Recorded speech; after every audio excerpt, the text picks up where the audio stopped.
السلام عليكم ورحمة الله وبركاته. حبايبي متابعين القناة، احنا النهارده في سوق العزيزي، سوق الكتاكيت، سوق البط بتاع التربية. بكام البطة الحلوة دي؟ 15 جنيه. كام؟ 15. بطة سلوفان. هنا شفنا القطر اهو، واحنا بنصور في سوق العزيزي. شفنا القطار اهوت، قلنا نصور لكم القطار.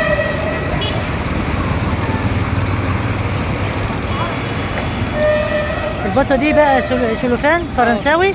عمر كام يوم؟ شلوفان. بقالها 3 ايام. عاملة كام بقى؟ 15 جنيه. حلوة والله، سعرها نزل اهو شوية. حلوة، ربنا يوسع عليكي ويعوضك عن اللي حصل كده يا رب على خير. والبطة الحلوة دي ايه بقى؟ دي بغاء. بطة بغال اهي. يعني البغال هو بيبقى فيه نقطة في دماغه دي؟ البغال واحدة ب 35. ايوه. او لما يكبر يبقى ابيض. حلو جميل. بكام بقى؟ 35. بغال اهي ب 35 جنيه. عندهم ام خالد؟ عند مخلوق. عندهم مين؟ ام خلود. عندهم ام خلود. ربنا يوسع عليكي يا حاجة يا رب، وتبيعيهم عشان تعوضي اللي حصل. ربنا يوسع عليكي يا رب.